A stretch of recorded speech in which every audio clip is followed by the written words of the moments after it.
Bueno, pues vamos a iniciar nuestra sesión de hoy. Bienvenidos al módulo de Derecho Penal. En este caso, gracias a Iván, que es el primero en conectarse a la sesión de hoy. Soy Graciela Paul, voy a ser asesora académica en este módulo de Derecho Penal 1 y les agradezco mucho su presencia, en este caso Iván, y además en segundo término a quienes después vean esta grabación. Voy a dividir el contenido de nuestra sesión en tres partes. En la primera vamos a hablar sobre asuntos generales, en la segunda vamos a hablar de cuestiones de derecho penal y al último vamos a abordar cada uno de los retos que creo que puede ser importante, ¿no? Que vayamos analizando pues cada cuestión o cada duda que he visto que surge y que nos puede venir muy bien también pues aprovechar que hoy estamos reunidos para disipar alguna duda si surge o algún comentario si es que al lugar alguna cuestión, y si no, pues también decirles que a lo largo del módulo pues se pueden poner conmigo en contacto a través del mensajero de la plataforma o también a través del correo institucional. En esta primera parte, pues lo primero que me gusta recordar siempre cuando iniciamos un módulo es que el sistema en línea implica que necesitamos invertir tiempo, alto grado de autoexigencia y disciplina, y que cada uno de los que participamos somos protagonistas de nuestro proceso enseñanza-aprendizaje. Para tener resultados satisfactorios es importante que desenvolvamos nuestra actividad con ética, con honestidad y siempre reconociendo los derechos de autor. El sistema de la UBEC nos plantea retos. A través de su redacción vamos demostrando la comprensión y avance de las lecciones que integran cada uno, pero también la utilización del lenguaje académico. Entonces es importante ir desarrollando también nuestra herramienta de comunicación escrita. Por ello es importante redactar con nuestras propias palabras, desarrollar nuestras propias ideas, y todo esto solo lo vamos a poder hacer a través de una labor previa de investigación. No se trata solo de reunir párrafos que vamos encontrando publicados en Internet o de las fuentes que consultamos, sino que se trata también de que nosotros hagamos ese proceso de análisis de la información que tenemos y que vayamos generando nuestros propios argumentos y desarrollando nuestras propias ideas. En todo caso, siempre es fundamental incluir en nuestros trabajos académicos la referencia a las fuentes consultadas, y si utilizamos alguna idea o algún texto de un autor específico, pues además de las referencias, tendremos que incluir la cita dentro del texto. Además, contamos con la herramienta Compilatio para medir el índice de originalidad de los documentos que nos envían a través de la plataforma. Esta base de comparación no solo se hace con otros trabajos de estudiantes de la UBEC, sino con información que aparece publicada en Internet, con bibliotecas, con editoriales, etcétera, etcétera. Digamos que para mí es solo una herramienta complementaria, pero cada una de las personas que es parte de este grupo sabe si escribió originalmente las ideas y desarrolló los retos, ¿no? Entonces, bueno, decía yo, hay que apegar nuestro trabajo a la honestidad. Vamos a tener presente también en esta primera parte de la sesión que tenemos en la plataforma, y ya les estoy compartiendo aquí la pantalla, tenemos ciertos recursos muy importantes. El primero, si hablamos de originalidad, de hacer una labor previa de investigación para llevar a cabo los retos e incluso para ir siguiendo las lecciones, porque a veces encontramos alguna información para un reto, pero es una información solo de ese reto, y para hacer el siguiente tenemos que estar buscando otro material. Entonces tenemos la biblioteca digital, ahí podemos descargar manuales completos de derecho penal que no solo nos van a acompañar en un reto, sino a lo largo de todas las lecciones. Quizá es más fácil que estar buscando tanta información siempre. Entonces, el primer recurso de la plataforma pues es la biblioteca digital. Tenemos a nuestra disposición varias opciones. Yo sobre todo les recomiendo dentro de aquí hay guías y tutoriales de cada colección, ¿no? O de cada recurso, pero dentro de nuestras bases de datos fíjense, hay esta primera que se llama El Libro, que es una biblioteca digital en toda la regla y que además cuando nosotros consultamos un libro o un material, lo podemos poner en una especie de estantería personal y leerlo siempre en línea. Voy a ingresar para que vean un poco de lo que les estoy hablando. Si nosotros buscamos, si estamos en la materia de derecho penal,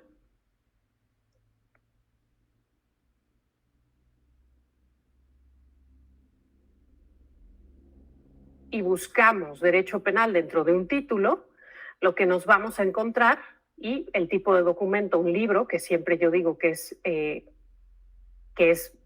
preferente, ¿no? Vamos a encontrar muchas cuestiones que nos puedan ayudar, ¿no? Entonces, derecho penal, fíjense, aquí, en esta parte, yo bajé un poco para que vean dónde estamos, busqué derecho penal en el título y el recurso, un libro. Y por aquí, ¿no? Aquí reforma de derecho penal, cosas, digamos, ya más especializadas, pero aquí, en esta parte, encontramos un manual de Zambrano, ¿no? Derecho penal, parte general, fundamentos, tomo 1. Si yo lo selecciono, lo que les digo es que lo pueden leer en línea, ¿no? Y descargar también a una aplicación que viene de esta misma editorial y podemos consultar el manual, ¿no? Entonces, por aquí hay un índice en la parte izquierda, ¿no? Que nos puede llevar de un tema a otro. El delito, pues nos vamos directamente al tema del delito, o el índice o el tomo 1, ¿no? Y entonces ahí nos podemos ir moviendo en ese material. Ya digo que a mí esta es de las colecciones que más, que creo que nos pueden funcionar mejor. Después también, entonces, el libro. Y después también tenemos Tirán Prime. Esta colección de Tirán Prime, esta editorial de Tirán Prime, es la editorial jurídica de habla hispana y portuguesa más importante a nivel mundial. Y aquí lo que van a encontrar, pues también son las últimas publicaciones de novedades que tengan que ver con el derecho, pero también les van a aparecer análisis doctrinarios, jurisprudencia, esquemas, temas, etcétera, ¿no? Entonces, igual aquí tiene sus propios motores de búsqueda, ¿no? Y esta herramienta, por ejemplo, sobre todo en todas las cuestiones más novedosas como inteligencia artificial, como aquí se publican todas esas cuestiones que tienen que ver, pues, con esas novedades que va teniendo nuestra materia. Entonces yo, especialmente esas dos colecciones, el libro y Tirán Prime. Cada una tiene su manual, y si no también a través de la mesa de ayuda pueden solicitar también algún apoyo para aprender a utilizar esos recursos que ya digo que nos encontramos aquí en nuestra biblioteca digital.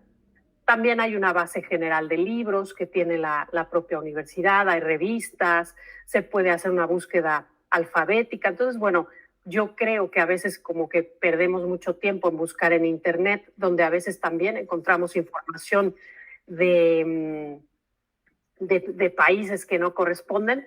Nos dice Alejandro por el chat: hola Alejandro, sí te vi entrar, no hice la mención, pero gracias por conectarte. Solo recordarte que la sesión se graba, que pueden usar su cámara y micrófono, y si no, ahora como lo has hecho, también la herramienta del chat, y yo iré leyendo sus mensajes. Sí, dice él, yo utilizo Sofía Inteligencia Artificial, sobre todo en búsquedas. La verdad es que es una herramienta muy útil también para ir descartando todos esos materiales que no nos sirven o que no se relacionan con el tema que estamos buscando, y es la inteligencia artificial de Tirán.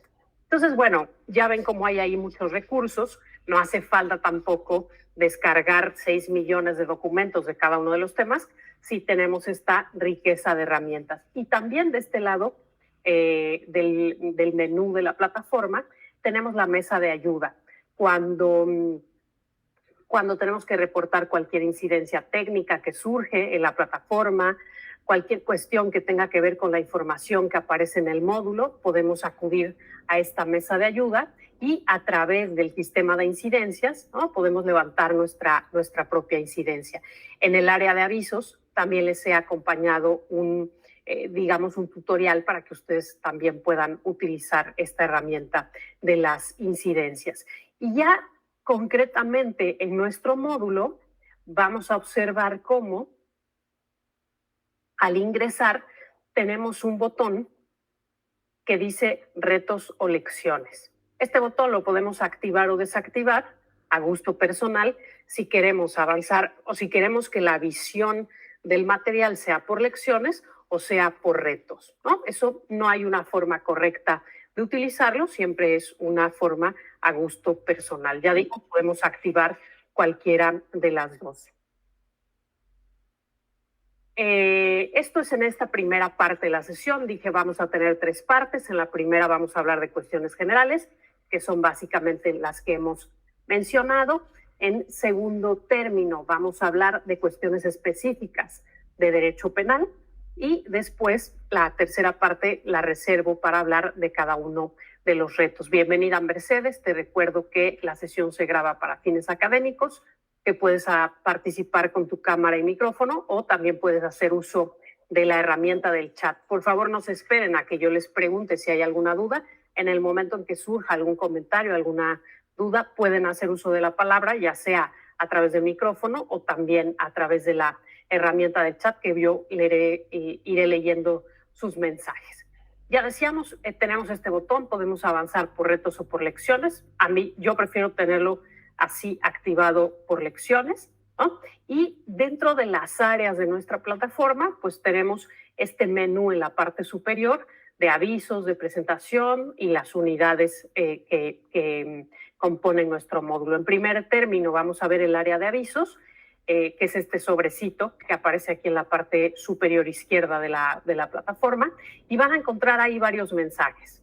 Uno de bienvenida, en el que les explico pues que soy la asesora académica, que si surge cualquier duda me pueden escribir a través del mensajero o a través del correo, cuáles son las políticas del curso. También les he compartido el calendario académico por si hay algún trámite, por si hay alguna cuestión que tienen dudas. Ahora que se nos cruza, hay un periodo vacacional, pues también que consulten, ¿no? Cuáles son los plazos, cuáles son los días, digamos, libres o de vacaciones, ¿no? Etcétera. Un cronograma en donde les explico o les propongo, lo voy a abrir para que lo vean, cuál es una forma más o menos óptima de avanzar. Aquí viene en la segunda página todos los días que componen el módulo, y en esta primera página o en esta primera parte cómo distribuyo en 3 etapas. Son 3 unidades, ¿no? Y yo normalmente suelo dividir el tiempo en 3 etapas. Les marco las fechas importantes: 7 de abril, inicio del módulo; 10 de abril, hoy nuestra sesión; y 7 de mayo, el último día del módulo. El 29 de abril será el plazo que tienen para intervenir en el reto 3, sin que haya una consecuencia de puntuación. Y si desean intervenir a partir del 30 de abril, pues sí que habrá un descuento de 15 puntos. ¿Por qué? Porque en los retos tratamos de promover la convivencia, el intercambio de ideas, y si lo dejamos al final, pues no se lleva a cabo ese propósito de integración y de ir conociéndose las personas que participan en el grupo.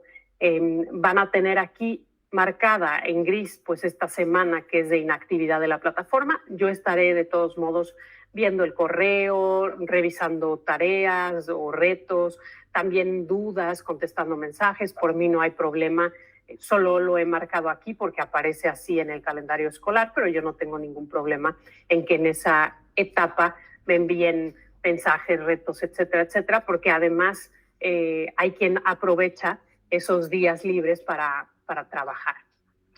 Bueno, eso con respecto a este mensaje de los avisos del cronograma. Después tienen también otros avisos, ¿no? Surge alguna duda sobre la puntuación, ¿qué hago? Pues consultar las instrucciones, la rúbrica de evaluación y también escribirme. No hay problema en que me pregunten, oye, en la retroalimentación dices que mi trabajo es perfecto, que reúne todos los requisitos, y en la calificación me aparece 0, ¿no? ¿Qué pasó? A lo mejor me equivoqué yo al llenar los cuadritos, ¿no? Entonces, está bien que tengan esa cercanía y esa confianza y sobre todo eso, que esos comentarios de retroalimentación sirvan para orientarles si es que requieren hacer un segundo envío o si es que detecte áreas de oportunidad en su trabajo, pues precisamente para mejorar. También les decía yo, aquí tienen un manual de un tutorial para levantar incidencias y además de la biblioteca digital, siempre les pongo este mensaje de bibliografía sugerida, porque hay muchas personas que me mandan mensaje y me preguntan que si tengo yo alguna recomendación de bibliografía. En general, cualquier manual de derecho penal que a ustedes les guste, que a ustedes les acomode, les puede servir. Hay una autora mexicana que se llama Griselda Amuchategui Requena. Ella es profesora de Derecho Penal desde hace muchísimos años, tiene publicado un manual de Derecho Penal. Su última edición fue en 2022 en Dicaya. Sé que versiones anteriores están publicadas en Internet y lo que me gusta mucho de este manual es que tiene esquemas, tiene resúmenes, tiene una parte de autoevaluaciones, entonces es como para todos los gustos. Creo que si quieren buscar algún manual puede ser este, pero también encontré algunos publicados en Internet, ¿no? Y entonces aquí les comparto, por ejemplo, de Sergio García Ramírez, que también es un penalista muy importante en nuestro país, y también aquí hay otras recomendaciones que he encontrado publicadas en Internet. Por si sirve, no es necesario ni que compren el manual, ni que solo consulten esto solamente son algunas sugerencias. Otros avisos que van a encontrar, pues también tienen que ver con información en cuanto a los retos. Estos avisos del ensayo y del foro me los voy a saltar porque en la tercera parte de la sesión vamos a hablar de cada uno de los retos. Perdón, voy a hacer una pausita porque me dio comezón en la nariz y tos o alguna cosa.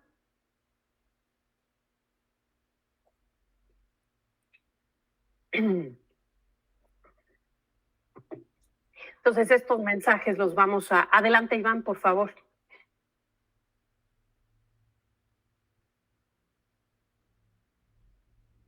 Veo que levantaste la mano. Si quieres intervenir, adelante. Efectivamente, perdón, no había activado mi micrófono. Adelante, Iván. Muchas gracias. Asesor, nos acaba de comentar algunos manuales para el derecho penal. ¿Esos los mandó en los avisos? La verdad que sí me interesa leer sobre esos manuales. ¿Están en avisos? Sí, están en el área de avisos y todos están publicados en Internet. Incluso el de la profesora Griselda Amuchategui, no la última edición, pero también yo que la he encontrado publicada en Internet, ¿no? Esos les pueden servir perfectamente. Amable, muchas gracias. Mira, aquí en este mensaje que dice bibliografía sugerida, entras y aquí vienen los enlaces de donde yo encontré publicadas los manuales. El de Griselda Amuchategui no lo puse porque no está compartido en una biblioteca digital o en un espacio donde no se violenten los derechos de autor. Entonces, por eso ese lo menciono. Si alguien lo encuentra, lo busca, lo compra, eso es otra cosa. Y todos los demás sí que vienen publicados en bibliotecas que cumplen con todos esos requisitos de derechos de autor, bibliojurídicas de la UNAM.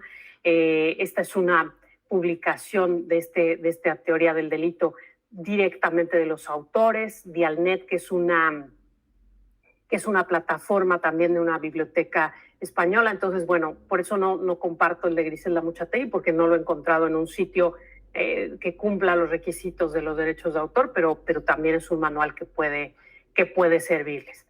Y dentro de los avisos también, ya les decía, nos vamos a reservar esos 2 mensajes de ensayo y foro y les va a ir apareciendo un mensaje semanal en el que les voy a ir recordando, ¿no? A estas alturas del módulo ya tendrías que haber resuelto estos o haber consultado estas lecciones, haber resuelto estos retos, etcétera, etcétera, porque al principio creemos que 3 semanas y media son mucho y en este caso que el módulo crece un poco más porque se nos cruza Semana Santa, se nos hace que es eterno, pero después, cuando pasa el tiempo, nos damos cuenta de que si no nos organizamos, ¿no? Se nos puede venir encima el tiempo, los últimos días, sobre todo el último día la plataforma se satura. Entonces yo siempre les aconsejo, y lo dije al principio de la sesión, el sistema en línea requiere de autoexigencia, de honestidad académica y también de saber gestionar adecuadamente nuestro tiempo. El propósito de este curso, ¿no?, en particular, es valorar la norma jurídica penal y los conceptos de prevención general y prevención especial a través de los principios y aspectos fundamentales del derecho penal y también observar al derecho penal como última ratio del derecho para distinguir sus principales escuelas.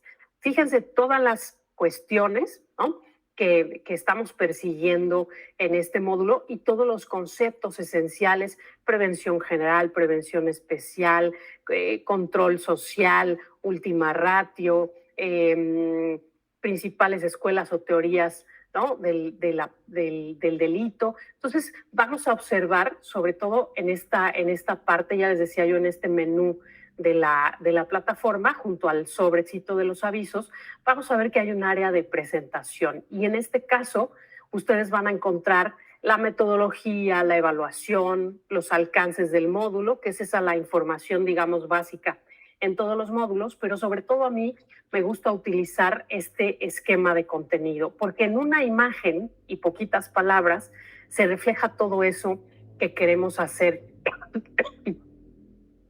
Se refleja todo eso que queremos hacer a lo largo de nuestro módulo.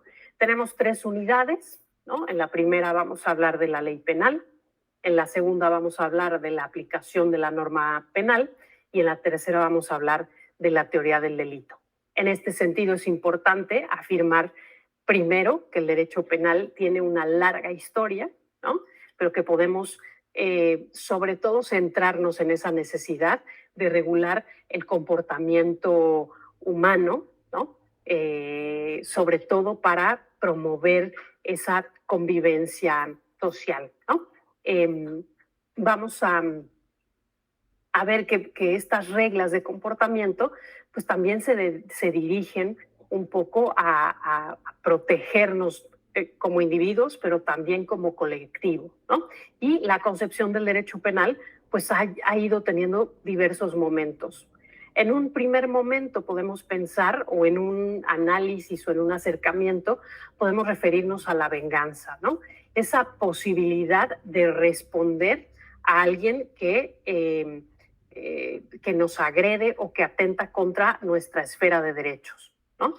Pero esta venganza no necesariamente es persona frente a persona, ¿no? En la antigüedad se autorizaba que la persona agredida, ¿no?, quedara resarcida de ese daño al responder contra el agresor con otro acto, ¿no?, pues de las mismas características.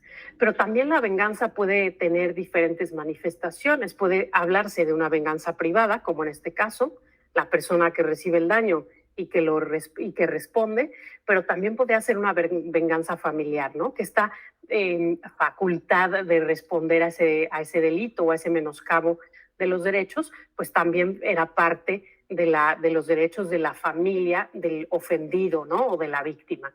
También podemos hablar de una venganza divina. Cuando gobernaba el rey, ¿no?, pues el rey lo hacía de acuerdo a ese designio, ¿no?, divino, y ese castigo o esa venganza también era una venganza de carácter divino. Y en este caso, ya en nuestros días y en nuestro sistema, una venganza pública. Al Estado le corresponde responder ante esas conductas que quebrantan la norma penal, ¿no?, y es titular de esa venganza. Después también podemos observar esta historia. Por favor, si va surgiendo alguna duda, algún comentario, ya saben que pueden intervenir con su micrófono o también a través de del chat de la plataforma para para que les pueda ir o para poder ir, ¿no?, teniendo este diálogo. También podemos observar, si analizamos el derecho penal y su historia, una etapa humanitaria, ¿no? Se considera que ante toda conducta que amenace a ese individuo o a esa sociedad, pues tiene que tener una respuesta de un castigo, ¿no? Pero que ese castigo también debe respetar la dignidad humana. Uno de los principales críticos del sistema que estaba o que imperaba en su época fue el Marqués de Beccaria, y que refleja su pensamiento en un libro que se llama El Tratado de los Delitos y las Penas. Si tienen tiempo y quieren, yo les recomiendo que lo lean, porque es un material muy interesante, y él, a través del reflejo de la realidad que estaba vigente en su tiempo, de esa crueldad de las penas, ¿no?, de esa respuesta desmedida, pues él pretende la humanización del castigo. Y también hay alguna ley que nosotros conocemos o que hemos oído a lo largo de nuestra vida, que es la ley del talión, que pretende también eso, ponerle una medida a esa respuesta, ojo por ojo y diente por diente. Hay quien considera que es una ley, ¿no?, cruel, pero más bien se trata de el principio de la proporcionalidad. Yo recibo un daño y cuando respondo no puedo excederme de ese daño que he recibido. Entonces, bueno, es una forma de humanizar, es una forma también de hacer proporcional esa respuesta. Si observamos al derecho penal desde una visión científica, vamos a ver cómo se empieza a centrar la atención en la persona del delincuente, ¿no? Se va a estudiar su personalidad, las razones que lo llevan a cometer esas conductas delictivas. También se analiza a la víctima, y con esto se pretende establecer el porqué del delito, ¿no?, y sobre todo determinar qué tratamiento es adecuado para readaptar al sujeto, ¿no?, y para buscar una prevención. Hablábamos de la prevención general y de la prevención especial. La prevención especial tiene que ver con, pues, con aquel mensaje que directamente recibe la persona a la que se sanciona, en el sentido de que ese castigo te debe invitar, ¿no?, a no delinquir más, porque ya sabes cuál es la respuesta. Entonces es una prevención, te prevengo de lo que te puede pasar. Pero también la prevención es general, no solo, aunque la pena va dirigida a una persona, la consecuencia de esa pena o la visibilidad de que hay un castigo puede alertar a los demás para que no delincan, ¿no? Y entonces eso se traduce en esa prevención general. Yo veo que a mi vecino, ¿no?, le impusieron cierta pena por cierta conducta. Imaginarse que mi vecino estaba conectado a la luz, ¿no?, con un diablito.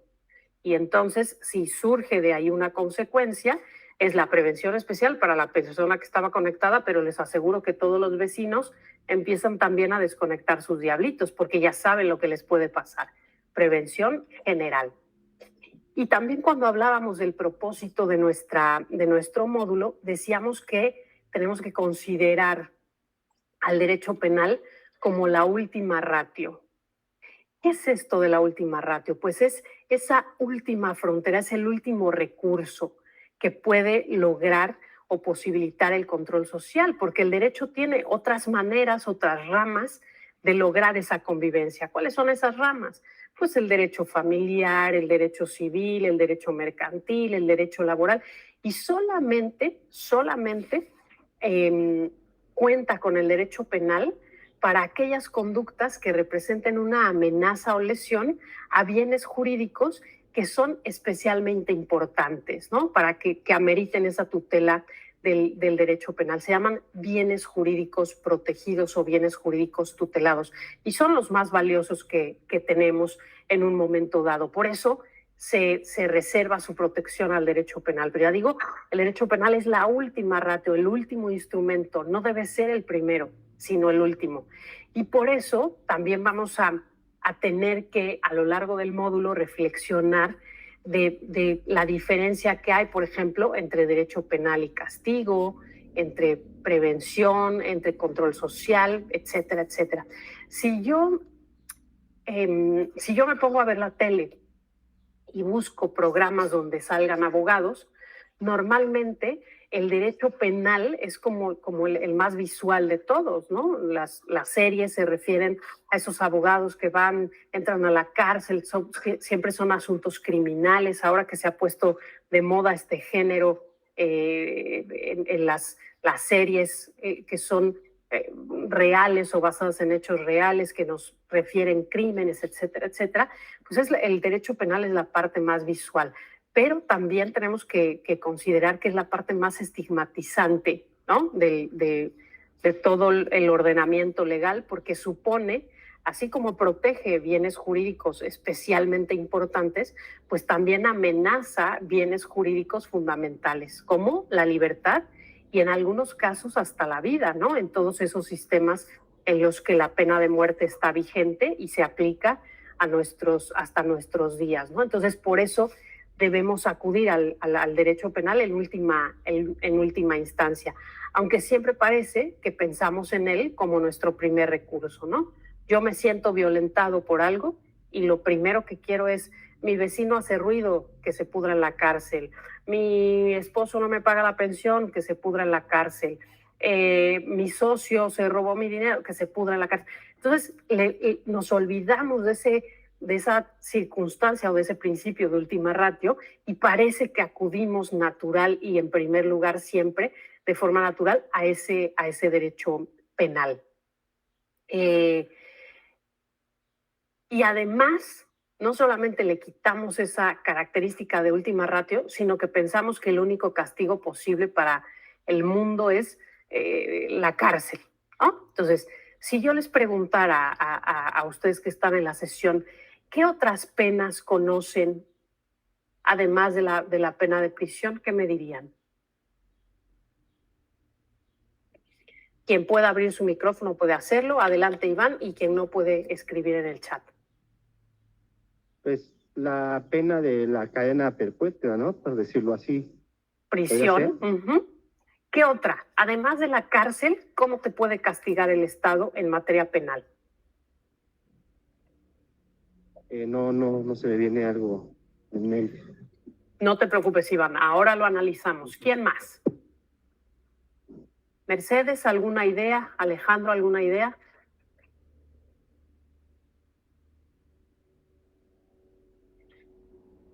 Bueno, los voy a ayudar. Además de la cárcel, como bien decía su compañero Iván, que tiene distintas duraciones, ¿no? En México no existe la cadena perpetua, pero las penas son muy largas. Dice Alejandro, penas privativas de libertad, pero hay penas que no son privativas de libertad. O sea, siempre pensamos en derecho penal como castigo y además cuando pensamos en el castigo, siempre pensamos en las penas privativas de libertad. Y eso es el primer mito que tenemos que romper en esta clase. El derecho penal no solo es castigo, sino que es prevención, es investigación y después enjuiciamiento de los delitos, ¿no? Entonces, dice Alejandro, penas restrictivas de derechos. Perfecto, esa ya no es limitativa de la libertad. ¿Qué derechos me pueden restringir? Pues a lo mejor una multa, ¿no? Es patrimonial esa pena, la multa que va acompañando a ciertos delitos, ¿no? El tratamiento en semilibertad, el trabajo en favor de la comunidad, que también está incluido en nuestros códigos, ¿no? Tenemos, por ejemplo, el confinamiento, que es la obligación de residir en determinado lugar y no salir de él, pero no estamos en un centro de readaptación social, por ejemplo. Siento que se está deteniendo la imagen, no sé si me pueden indicar si se oye bien y si se ve bien, o si se está cortando. Gracias, Iván. Es que me dio la impresión de que se detenía la imagen, pero entonces creo que solo es mi impresión. Entonces, decía yo, hay otras alternativas como castigo. Prohibirme acercarme a una persona. No, me están encerrando en una cárcel, pero no puedo acercarme a una persona, o no puedo ir a un lugar determinado, o me retiran también el uso de algún elemento, ¿no? Por ejemplo, me decomisan algún bien. Un bat de béisbol en manos de un gran beisbolista, pues es su forma de hacer deporte. Pero un bat de béisbol en manos de una energúmena, ¿no? Que voy en el coche y que cada vez que me enfado saco el bat de béisbol y me bajo y quiero pegarle a todo el mundo, pues entonces, ¿no? Veamos cómo también hay algunas otras especies de castigo o respuestas al delito que no necesariamente son la pena privativa de libertad. También la inhabilitación, la destitución o suspensión de funciones o empleos, ¿no? A un médico que abusa de su título, que lo utiliza no para salvar vidas, sino en contra de la humanidad, le pueden prohibir desarrollar esa profesión, ¿no? Y retirarle esa patente. En el caso de nosotros los abogados, tenemos nuestra cédula profesional, que es esa patente que nos permite desempeñar nuestra función. Podrían incluso llegar a retirarla, ¿no? La vigilancia de la autoridad, que va a consistir en ese seguimiento, en esa observación, ¿no? Para ver cómo se va desempeñando la conducta, la utilización de tecnología, esos brazaletes que sobre todo vemos en la tele, pero que en México existen, no son muy comunes, pero esos brazaletes de seguimiento pues también son una medida. Y cuando pensamos, por ejemplo, también en menores de edad que no se juzgan de acuerdo a nuestro sistema penal, sino que tienen un sistema diferenciado para menores y adolescentes, pues también hay ciertas medidas, ¿no? Que tratan sobre todo pues de hacer aptas a esas personas que además tienen corta edad, pues tratan de hacerlas aptas para vivir en sociedad, porque al final lo que interesa cuando hablamos de todas estas cuestiones, pues es precisamente la protección de los individuos, pero la protección de la comunidad. Entonces, cuando alguien no respeta las reglas, lo que tenemos que intentar es que precisamente esas reglas no se rompan para poder coexistir y convivir. A partir de esta información breve, ¿no? Y de estas referencias que hemos hecho, pues tenemos que hablar del delito. El delito, por ejemplo, de acuerdo con nuestro Código Penal Federal, recuerden que nosotros tenemos un Código Penal Federal y códigos locales o de fuero común en cada estado. Nuestro Código Penal Federal dice del delito que es un acto u omisión que sancionan las leyes penales. Esto está en su artículo 7. Y, por ejemplo, yo que soy poblana, el estado de Puebla, también en su Código Penal, en el artículo 11, dice lo mismo del delito, acto u omisión que sancionan las leyes penales. Sin embargo, si hacemos un recorrido, por ejemplo, por el Código Penal del estado de Guanajuato, no define al delito y solamente afirma en su artículo 8 que el delito puede cometerse por acción o por omisión.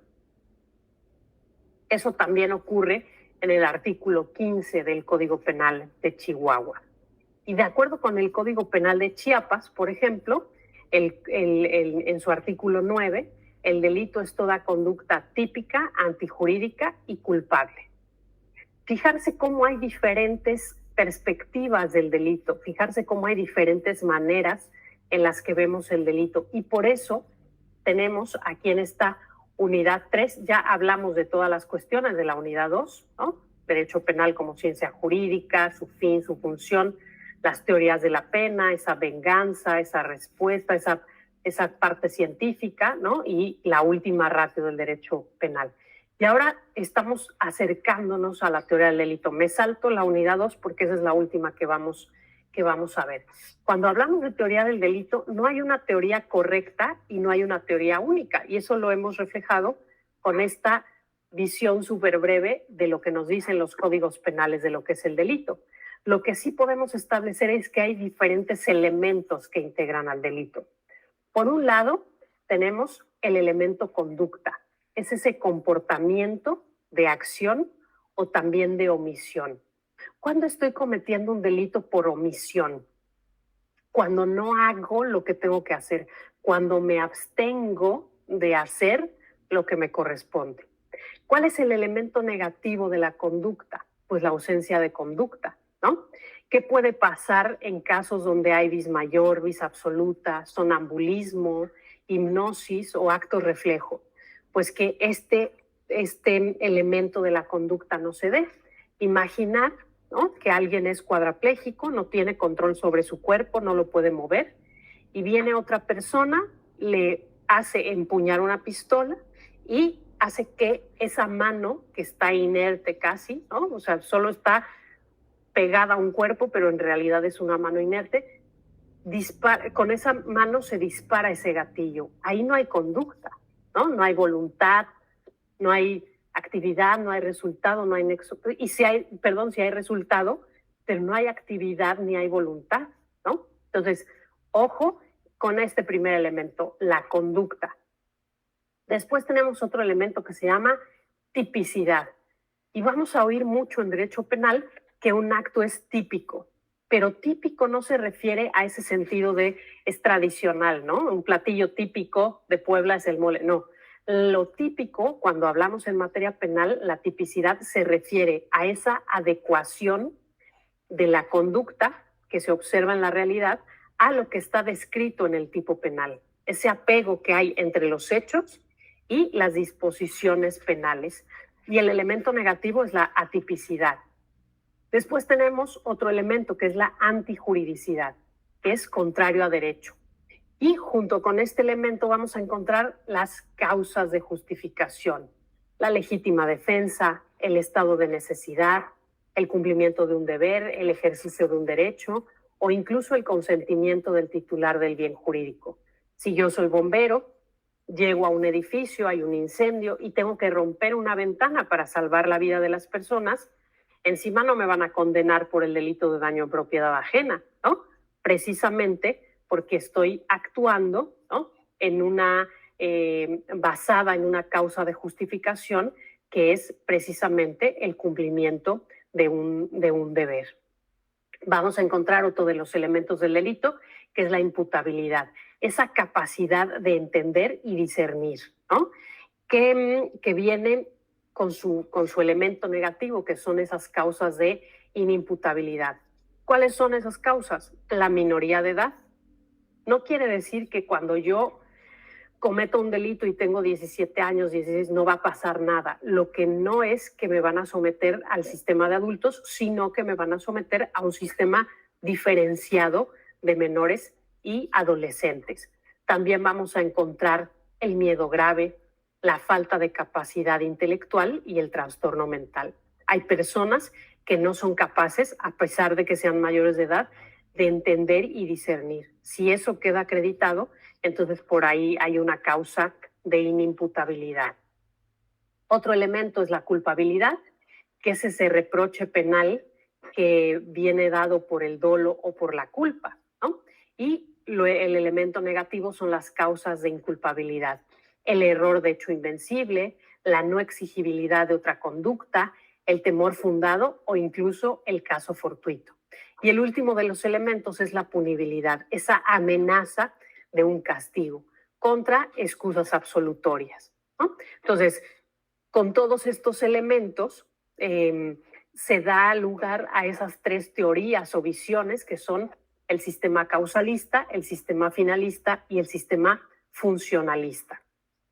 No es que haya uno correcto o uno incorrecto, sino que cuando se estudia el delito se centra específicamente o le da mayor importancia a ciertos elementos por sobre otros. Analiza todos, tiene en cuenta todos, pero realza más ciertos elementos. Por ejemplo, la teoría causalista establece o se fija que, o piensa que el delito es fruto de un comportamiento humano que en virtud de una relación causal produce una modificación en la realidad.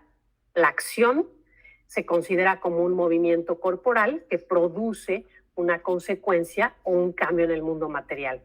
Yo estoy empuñando una pistola, ¿no?, activo el gatillo, se oye un disparo y hay un cadáver. Entonces hay una acción, un nexo causal y un resultado, ¿no? Entonces, en este sistema o en esta escuela se centra la atención dentro de los elementos del delito en el elemento conducta y se considera que la persona es culpable cuando se acredita que esa acción que realizó provocó un resultado. Desde la perspectiva finalista, nos vamos a fijar en que la acción humana tiene un propósito o un fin. Desde esta visión se centra la atención en el dolo, en la culpa y en los elementos subjetivos. No se detiene tanto a analizar el nexo entre la acción y el resultado, sino en la finalidad que llevaba esa acción, ¿no? Dolo cuando hay intención, ¿no? Y culpa cuando hay falta de cuidado o de responsabilidad, ¿no? Más bien falta de cuidado. No, olvídenlo de falta de responsabilidad. Falta de cuidado o falta de previsión. Y después el sistema funcionalista, ¿no? Nos propone una perspectiva en la que la importancia es esa función que desarrolla la norma, ¿no? Y que cumple en la sociedad. Cuando existe una norma penal, su funcionalidad es permitir que la sociedad conviva, ¿no? en armonía. Se vincula a la política criminal y reafirma la vigencia del Estado de Derecho. Yo cumplo la norma porque es la única manera de que exista, ¿no? una sociedad estable, ¿no? Por así decirlo.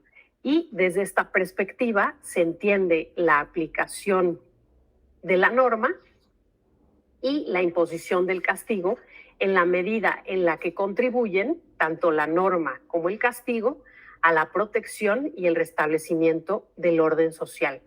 Entonces, fijarse, ninguna de estas tres corrientes, causalista, finalista o funcionalista, como que elimina la otra, sino que más bien centran su atención en ciertos factores determinados o específicos.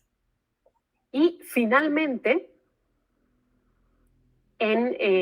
vamos a encontrar que no hay sistemas puros, hay sistemas combinados. Dentro de una legislación puede haber algunos artículos que se tomaron o que se decidieron en alguna época con una visión más causalista, hay otros que atienden a una visión más funcionalista. Por ejemplo, todo lo que veamos en contra de la corrupción, tiene que ver también, por ejemplo, con cuestiones de política criminal. Entonces, es desde una perspectiva más funcionalista, pero no quiere decir que se deseche los aportes del sistema causalista o del sistema finalista.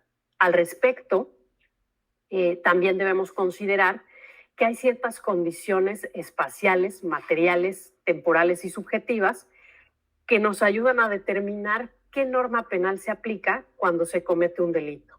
Y entonces aquí vamos a abordar estos aspectos de la unidad 2. La regla general es que la norma que se aplica es la del lugar de la comisión del delito y en el momento de la comisión del delito. Esa es, digamos, la regla general.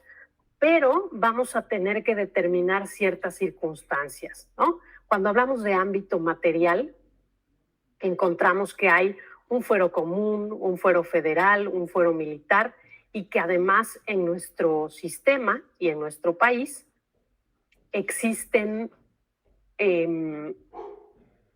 voy a dejar de compartir la pantalla porque siento que se pausa la imagen o alguna cuestión así. Entonces decía yo, cuando hablamos de ámbito material, estamos también ante una posibilidad en nuestro sistema, que es que haya delitos de fuero común y delitos de fuero federal, pero que también vamos a encontrar que hay otras normas, no solamente en el Código Penal, vamos a encontrar ordenamientos que contienen delitos. ¿Qué otros ordenamientos pueden contener delitos? Decía yo, todas aquellas cuestiones que tienen que ver con la corrupción, por ejemplo, la Ley de Responsabilidad de los Servidores Públicos, la Ley General de Salud, el Código Fiscal de la Federación, la Ley Federal contra la Delincuencia Organizada, la Ley Federal para la Prevención e Identificación de Operaciones con Recursos de Procedencia Ilícita, la Ley Federal para prevenir y sancionar delitos cometidos en materia de hidrocarburos, la Ley General en materia de delitos electorales, la ley que es para prevenir, las desapariciones forzadas, la tortura, la trata, el secuestro, los delitos de imprenta, etcétera. Entonces, ese es el ámbito material, ¿no? ¿Qué ley aplica? qué norma, qué disposición, qué número de artículo, de qué código o de qué ordenamiento. Después tenemos que determinar el ámbito temporal. ¿Qué ley se aplica? Decía yo, por regla general, la norma que se encontraba vigente en el momento de la comisión del delito. Queda prohibida, en nuestro sistema, queda prohibida la aplicación de la retroactividad, ¿no? O sea, tenemos un principio que rige, que es la irretroactividad. Solamente hay una excepción. Cuando la norma vigente me beneficia y yo soy la persona contra la que se instruye el juicio, o ya estoy sentenciada incluso, puedo pedirle al juez que me aplique esa norma vigente, ahora, no en el momento en el que cometí el delito, pero que es más noble o me supone algún beneficio en este momento. Esa es la única excepción del principio de irretroactividad. La posibilidad de que me apliquen una norma que no estaba vigente cuando cometí el delito, pero que resulta más beneficiosa para mí. No es en beneficio de la víctima, del ofendido, del perjudicado, de la sociedad. El único que se puede ver beneficiado con esta excepción al principio de irretroactividad es la persona que cometió la conducta a la que se le atribuyen los hechos o que incluso ya se encuentra sentenciada. ¿Cómo es que opera esto? Imaginarse que hace 20 años robé 2 gallinas. Y hace 20 años robar 2 gallinas estaba penalizado con una sanción de 50 años de cárcel. Han pasado 20 años, ¿no? Me faltan todavía 30 por cumplir y se publica una nueva ley que deroga la anterior, que establece que el robo de gallinas incluso ya ni siquiera va a ser un delito. Entonces yo solicito que me apliquen esa nueva norma que me beneficia, ¿no? Desaparece el delito y entonces, en teoría, tendría que desaparecer ese castigo y me tendrían que aplicar esa nueva normativa que me beneficia. Después tenemos que analizar el ámbito temporal, en donde se aplica la norma. ¿La norma de qué lugar? Pues por regla general, la norma del lugar donde se comete el delito. Vamos a ver, ¿no? Que hay una demarcación territorial de aplicación de la ley y en términos generales, en México rige el principio de territorialidad.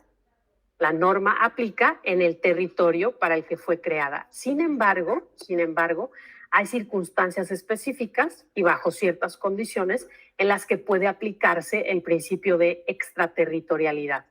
Por ejemplo, cuando hablamos de situaciones que ocurran en una embajada mexicana, aunque no se encuentre en territorio nacional, pues la ley que rige en los espacios de las embajadas y de los consulados que son de México y que están establecidos en otro país, pues es precisamente la ley mexicana. O en las aeronaves y embarcaciones de bandera mexicana, pues también la ley que se aplicará será la de nuestro país. Y finalmente, este ámbito personal de aplicación de la norma. En principio, a todas las personas la ley se les debe aplicar por igual.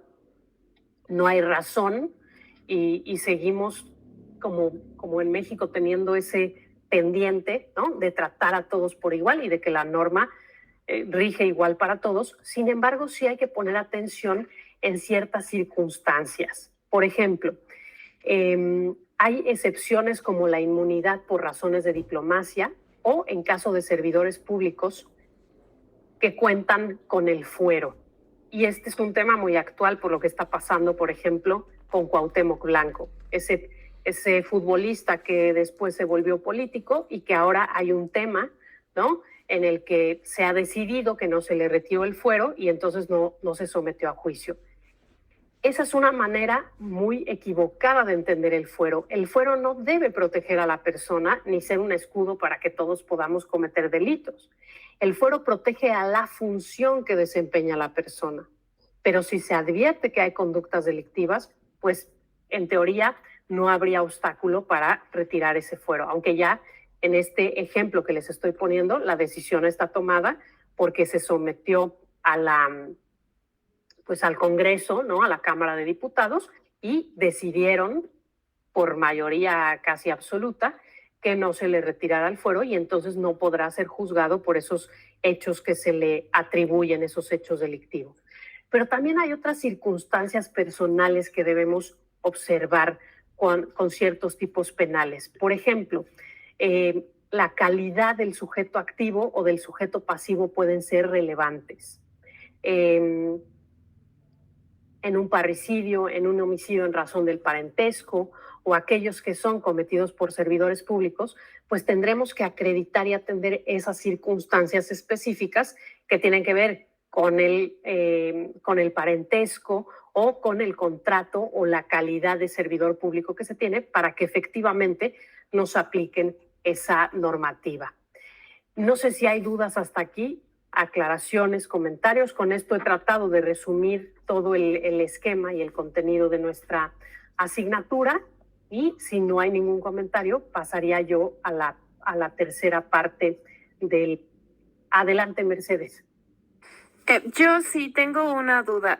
Por ejemplo, lo de Cuauhtémoc que tiene el fuero, pero no se supone que cuando, bueno, por ejemplo, ¿no? La pariente creo que está demandando, pero ahorita no lo pueden tocar por el fuero, pero cuando termine su fuero, ¿no se supone que continúa la demanda? Si es que no acaba, sí, a ver, se supone que sí, que a ver, no sé por dónde empezar. En teoría, le debían haber retirado el fuero. O sea, no hay razón para que no se lo hayan retirado. Pero bueno, nosotros no decidimos, deciden los diputados y ya eso es un tema que quedó decidido. Entonces, de momento no se le puede juzgar.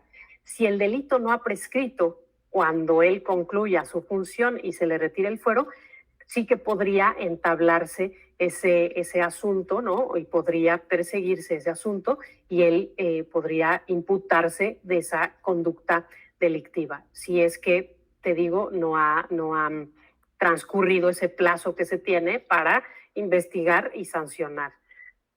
¿Qué creo? Que también en nuestro sistema pues hay como un problema de impunidad, ¿no? Y en este caso, ¿no? Por tratarse de una persona influyente que respaldada en el fuero, imagínate que ahora le dicen no te podemos enjuiciar por nada, pues si a cualquier persona le dijeran, oye, no te podemos enjuiciar por nada, a lo mejor eso también sería como un incentivo para cometer más delitos. Ya sé que estoy al margen de la ley, ya sé que soy intocable, ya sé que puedo hacer todo.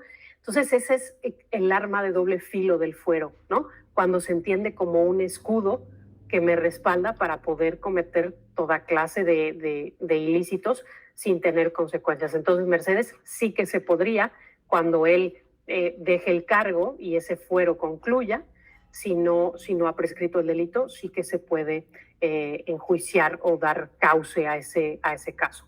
Pero imagínate, ¿no? Cómo se sentirá alguien que tiene a toda la Cámara de Diputados de su partido y de su no partido apoyando para que no se le retire el fuero, ¿no? Entonces, esas cuestiones de poder y de impunidad, pues también son retos importantes que tendremos que ir enfrentando, ¿no? Y que los juristas o los que amamos el derecho o los que nos dedicamos al derecho o los estudiantes que tenemos interés en el derecho, pues son casos que nos sirven de análisis y de ver aquellas cuestiones, ¿no? O aquellas lagunas o aquellas áreas de oportunidad que eventualmente pues se tendrán que atender, ¿no? Entonces, no sé si di respuesta a tu pregunta, pero bueno, es un tema muy complicado, ¿no? Sí, muchísimas gracias. Es que me he dado cuenta que lamentablemente si un caso se vuelve mediático, sí hay justicia, pero si un caso no se vuelve tan mediático, no hay justicia. Entre uno de ellos puede ser el TikToker del Estado de México, que fue un delito que fue un choque, que hubo agresiones y al final lo están culpando por un feminicidio, que la realidad, bueno, que debería de ser una tentativa de feminicidio cuando lo culparon por un feminicidio. Y tenemos otros casos que pasan aquí en la Ciudad de México que se hacen muy mediático o sea, y les dan seguimiento, ¿no? También es correcto. En el Estado de México, ¿no? La chica de Teotihuacán que le pegó a una menor, que los papás tienen la oportunidad de que cuando la niña cumpla 18 volver a abrir el caso, para que se siga después de los 18 a cumplir su condena? Fíjate que aquí hay dos cuestiones. Unas que tienen que ver con las circunstancias personales, en el caso de la menor que mató a la otra menor, en el caso de Cuauhtémoc Blanco con pues con este fuero que aparentemente protege, y otra también es esos juicios mediáticos o esa intervención de los medios de comunicación dando o visibilizando ciertos temas. Porque fíjate, cuando un tema es muy mediático, casi pensamos que puede ayudar o contribuir a que se haga justicia, porque es que a veces si no visibilizas esas cosas, pues pasan de largo. Pero también la opinión pública no es experta en derecho. Y ya todos estamos juzgando si sí, si no, si se debe, si no se debe.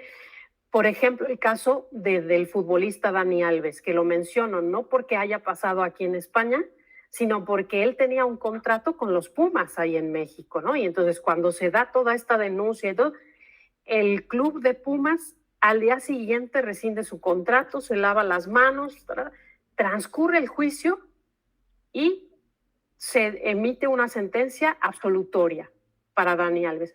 Ya toda la opinión pública se enteró del caso, ya todos nos erigimos en jueces, abogados defensores, acusación, ya todos tenemos una opinión personal y eso es muy peligroso porque el día que le ponemos cara a las leyes, el día que le ponemos, se desvirtúa porque entonces actuamos más por sensaciones, por emociones, por sentimientos. La ley es para todos, la presunción de inocencia es para todos.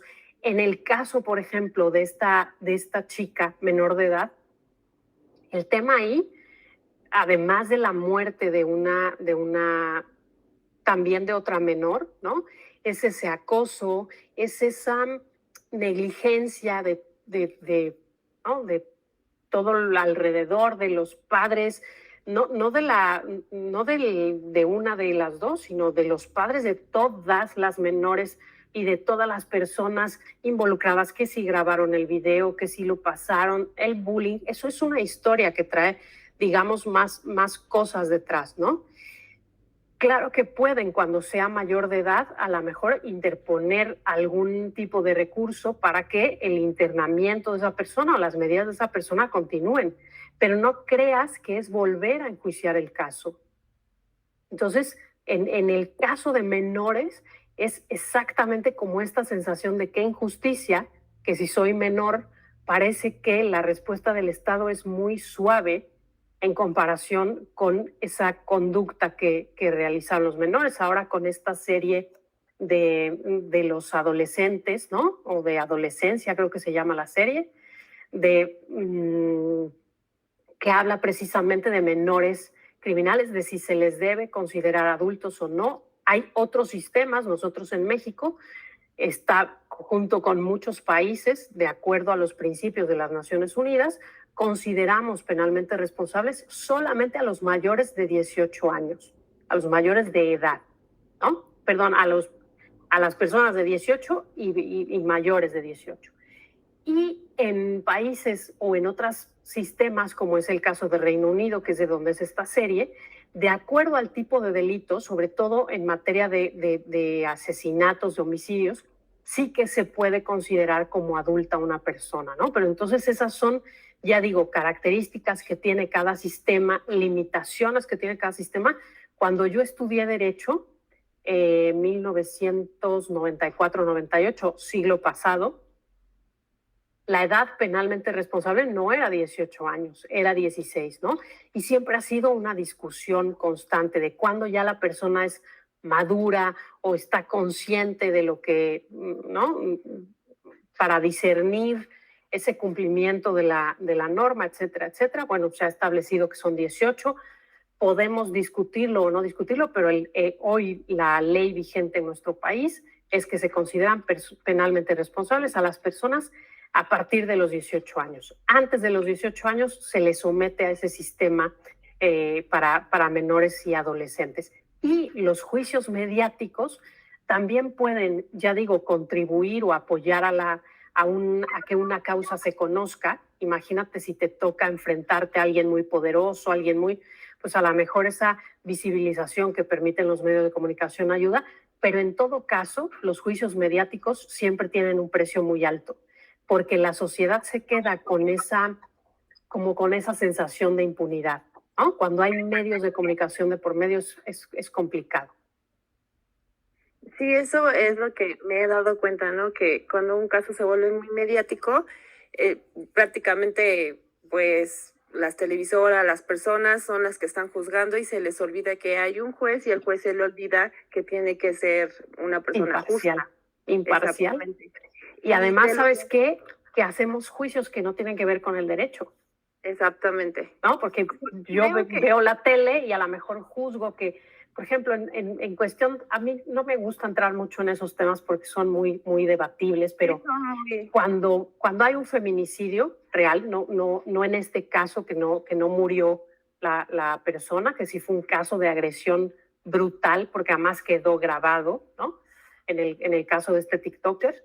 Pero en caso de feminicidio, si te fijas, cuando los medios empiezan a exponer el asunto, hay veces que el interés es decir, claro, es que era una mujer que se iba con todos los hombres del mundo. Claro, es que traía una faldita muy corta, claro. Entonces, a ver, tampoco podemos perder el centro de lo que se está analizando y de lo que se está juzgando. Y ojo, no somos jueces. Entonces, no. todo lo que exhiban los medios de comunicación normalmente viene alimentado por ese morbo que nos interesa, por ese, ya digo, ese nuevo género que ha surgido de tomar de hechos reales y contar un caso, como por ejemplo la historia de Paco Stanley, de lo que pasó, pero con ficción, pero con parte de verdad, pues eso va como que va ensuciando o va enturbiando esta concepción de que precisamente tú te sometes a un juez que tiene esa potestad jurisdiccional de decir lo que corresponde o de decir el derecho, que eso sí significa jurisdicción, y siempre te quedas, la sociedad siempre se va a quedar, se decida lo que se decida, con esa sensación de impunidad. Vuelvo a tomar el ejemplo del caso de Dani Alves. Ya lo declararon inocente. Para la mitad de la gente, ¿no?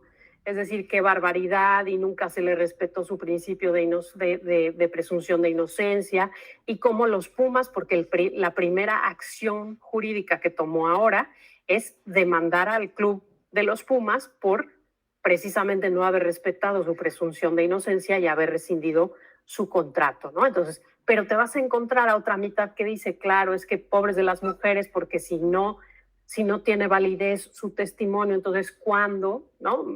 Vamos a acabar con esta diferencia. Entonces, claro, porque ya es un asunto que todos hemos visto, que todos hemos hablado, pero no tenemos en nuestro poder el expediente, lo que se ha dicho, lo que se ha hablado, lo que se ha analizado, etcétera, etcétera. Y normalmente, pues cuando ventilamos algo a través de los medios de comunicación, más parece una novela que una cuestión jurídica, ¿no? Entonces, por eso es importante y qué bueno que lo mencionas, Mercedes, siempre reflexionar en torno a todas estas cosas y como estudiosos del derecho, pues entender, ¿no? que los juicios nunca son mediáticos. Los juicios se ventilan en los juzgados, no en una revista, no en un programa de televisión, porque eso contamina de todas las formas posibles, ¿no? El entendimiento, la voluntad y pervierte, ¿no? La aplicación de las normas. ¿Alguna otra cuestión? No, nada más sería eso y muchísimas gracias. De hecho, realmente creo que por eso es que en México no existe el jurado, porque somos muy pasionales. Creo que es por Sí, eso. es una Sí, figura ajena. Aquí existe, familia aquí en muy España, bueno. no tiene mucha tradición, fíjate, existe y no sé si haya alguna diferencia. ¿Qué tiene la figura del jurado? Que te hacen partícipe como ciudadano de los procesos, pero tampoco creo que haga mucha diferencia. Yo creo que la mayor diferencia tiene que ser una cultura de la denuncia, de combatir la impunidad, etcétera, etcétera. Y ya después a lo mejor estaríamos en situación de pensar si queremos incluir jurados o no. Oli, ¿ibas a decir algo? Vi que abriste el micrófono. ¿O fue mi imaginación? Bueno, vamos a seguir con la última parte de la sesión. Ya más o menos he tratado de reflejar estas 3 unidades que componen nuestro programa: la ley penal, la teoría de la pena, la teoría del delito y la aplicación de la norma penal. Y en esta tercera parte vamos a hablar de cuestiones ya específicas de los retos. Recordar, ¿no? Que en todos los retos, en todos, no solo de este módulo, sino en el resto de los módulos, cuidar ortografía, redacción, respetar los derechos de autor, especialmente, y reitero e insisto, que los trabajos sean de autoría personal e individual.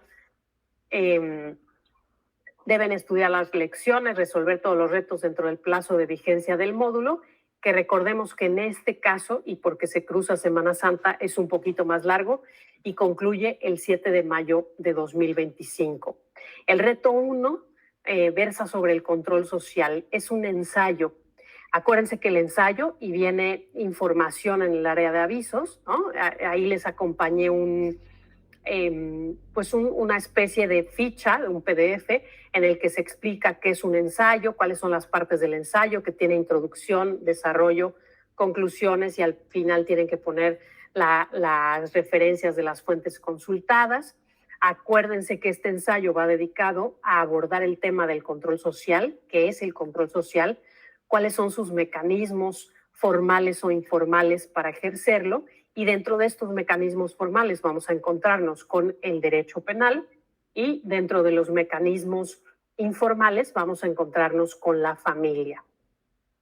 Después tenemos el reto 2 sobre la ley penal y la teoría de la pena. En este caso es un cuestionario. Se requiere disponer de tiempo, ¿no? De toda la atención. Si notan que el primer intento no les salió tan bien, que todavía tienen muchas dudas, yo, lejos de hacer el segundo intento de forma inmediata, más bien me pondría a repasar de nueva cuenta las lecciones que integran ese reto, y en un momento posterior volvería yo a hacer ese segundo intento. En el reto 3 es el reto del foro. Ahí hay cuestiones específicas. Recordar que un foro tiene 2 momentos, o los retos de los foros tienen 2 momentos. El momento en el que yo intervengo en el foro exponiendo el tema del que se trata, y además retroalimentando o intercambiando ideas con 2 de mis compañeros, y el momento en el que construyo el documento. Vamos a hablar del primer momento del foro. En ese primer momento, ¿no? Que son las interacciones que yo vierto en ese foro, hay un espacio específico para hacerlo. Les voy a volver a compartir la pantalla, porque quiero que vean específicamente dónde participar en el foro. Muchos me lo han preguntado. Entonces, lo que siempre les indico es que hay un cuadrito azul claro. Ahí vamos entrando. Hay un cuadrito rosa, ¿no? Con un aviso importante, cuál es la puntuación. Hay ciertas instrucciones, lineamientos para la participación en un foro o reglas de etiqueta, etcétera, etcétera. Pero siempre hay este cuadrito azul claro, que es el que me permite, aquí se activa la manita, y es el que me permite acceder al foro. En este espacio es donde yo voy a participar. Foro, reto 3, equipo único, participa aquí. Por favor, no abran nuevos temas. Ustedes entran aquí y, como respuesta a mi mensaje, es que tienen que participar. Aquí redactan su respuesta y le dan enviar. Y así se participa en el foro, en este espacio. De hecho, por eso el foro, o por eso el tema, tiene esta llavecita, ¿no? Porque está anclado, es el primero que les va a aparecer. Si alguno de sus compañeros se equivoca, si alguna de las personas que intervienen abre otro tema, ustedes no participan ahí. El lugar correcto es únicamente el que tiene la llavecita y dice foro, reto 3, participa aquí, equipo único. Entonces, en ese primer momento, ¿qué hago? Pues voy a hablar de esos ámbitos de aplicación de la norma penal, que ya vimos que es el ámbito material, el ámbito personal, espacial y temporal, ¿no? Después tienen que retroalimentar o intercambiar ideas con 2 de sus compañeros. Ojo, no tienen que esperar a que los demás comenten su trabajo. Ustedes hacen su intervención respecto a estos ámbitos de aplicación de la norma penal, hacen los comentarios al trabajo de sus compañeros y con la imagen íntegra de esas intervenciones ya pueden pasar al segundo momento del reto, que es la construcción de su documento. En este caso, la imagen de toda su intervención, la imagen de la retroalimentación o interacciones con dos de sus compañeros, da respuesta al cuestionario de cierre de la actividad e incluir la referencia de las fuentes consultadas. En este reto en específico, como es un foro público, no hay posibilidad de segundo envío, solamente hay una oportunidad de envío. En el área de avisos pueden encontrar mayor información y acuérdense que el plazo para intervenir si quieren aspirar a la máxima puntuación es, y viene también aquí en el mensaje, y se los vuelvo a poner en pantalla, es el día 29 de abril. Después del 29 de abril, ¿qué pasa? Pues desde el 30 de abril hasta el 7 de mayo puedo intervenir, pero ya voy a tener un descuento de 15 puntos que en la rúbrica o en los criterios de evaluación se contemplan en el apartado saber convivir, ¿no? Convivir, intercambiar ideas, no dejar todo para el último momento y nada más vierto mis intervenciones, lo mando y cumplo, ¿no? Básicamente con lo que se dice. Los foros son para intercambiar, para convivir, para dialogar. Entonces, por eso se establece esa fecha límite para obtener el 100% de la puntuación. Si participo después, no es que el foro se cierra ni pasa nada, sino que me van a restar 15 puntos de la puntuación. Después tenemos el reto 4, que se refiere a los sistemas teóricos. Ahí vamos a hacer un cuadro comparativo entre causalismo, finalismo y funcionalismo. Y para este reto 4, si utilizo texto, aun cuando sea un cuadro comparativo, si utilizo texto de algún autor, tengo que integrar la cita correspondiente, pero ojo, el cuadro no es una transcripción de lo que encuentro, sino que también tengo que redactar con mis propias palabras. Y lo más importante de este reto es observar cómo podemos construir una definición del delito de acuerdo a cada uno de los sistemas o de las escuelas. Y finalmente tenemos el reto 5, en el que vamos a analizar 3 noticias y tenemos que determinar qué nombre o qué delito se está cometiendo. Tenemos que analizar la tipicidad y tenemos que analizar la responsabilidad. Para ello, lo primero que debemos elegir son noticias que relaten hechos delictivos, no que tengan que ver con el sistema penal, no que tengan que ver con las cárceles o con los derechos humanos, no, que cuenten una historia de un delito para que yo identifique qué delito es. Hace rato su compañera Mercedes decía, a ver, están acusando a ese TikToker de feminicidio, cuando sí quizá cabría la posibilidad de una tentativa de feminicidio. Bueno, pues ustedes al ver esas noticias y esas conductas que se escriben ahí, establecer el tipo de delito. La tipicidad, que es esa correspondencia entre los hechos y el tipo penal, pues para eso necesito mi código, ya sea el Código Penal Federal, el código de mi estado donde nací, el código del estado de Guanajuato, porque es donde está la universidad, el que ustedes quieran, pero necesitan un código para decir si es una conducta típica, porque el artículo tal establece que el que priva de la vida a alguien, y en el caso de la noticia se relata que una persona con un arma punzocortante privó de la vida a su vecino, ¿no?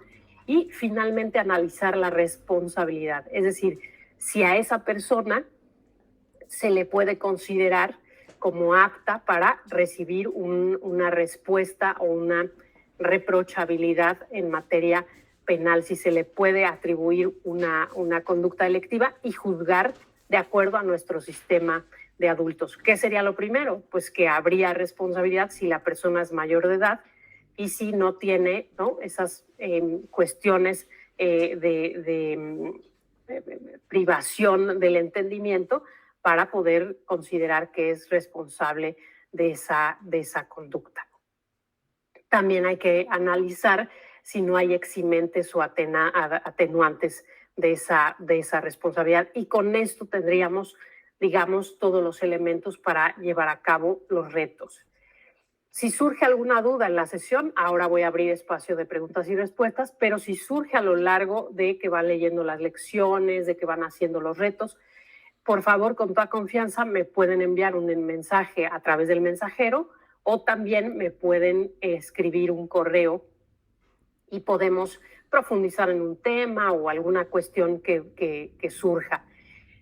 Ojo, es importante que si tienen una duda, por ejemplo, en este caso del último reto que estamos hablando, no entreguen el reto y luego me escriban un correo y me digan, oye, tengo una duda del reto 5, ya no entendí si tenía que escoger 3 noticias y analizarlas. Si ya me mandaron el reto, pues ya lo tengo que calificar y ahí en la retroalimentación ya les haré los comentarios. Si tienen dudas, lo correcto es hacérmelas saber antes de enviar el reto, ¿no? Para que con esa interacción que tengan conmigo, pues tengan mayor posibilidad de que el reto digamos, esté realizado de acuerdo con los criterios de evaluación y con lo que se espera de la tarea o actividad de la que se trate. Entonces, con esto yo quedo satisfecha en el mensaje de esas 3 partes, la primera de cuestiones generales, la segunda de la plataforma y de cuestiones de derecho penal y esta tercera de cada uno de los retos. No sé si hay alguna duda en particular.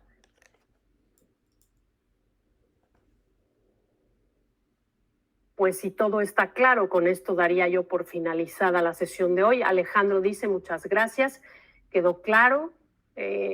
Buenas tardes para usted. Yo sé que ya están... dice que ahora entiende por qué la clase es a las 7 de la mañana. Siempre procuro madrugar, sobre todo tenemos una diferencia de horario y también siempre les pongo hora del centro de México, de la Ciudad de México, porque también en la República Mexicana tenemos 2 o 3 usos horarios, entonces es importante este tema de las horas. Gracias Soli, gracias Iván, gracias Mercedes y gracias Alejandro. Ya les digo, en cuanto quede procesado el video, se los voy a compartir para que puedan consultarlo y si surge alguna duda, pues a través de la plataforma del mensajero o a través del correo institucional me pueden hacer llegar sus mensajes. Espero que el día les rinda mucho y gracias por madrugar tanto. Que tengan buen día. Gracias muchísimo. Gracias, buen día, hasta luego. Que les vaya bien. Hasta luego.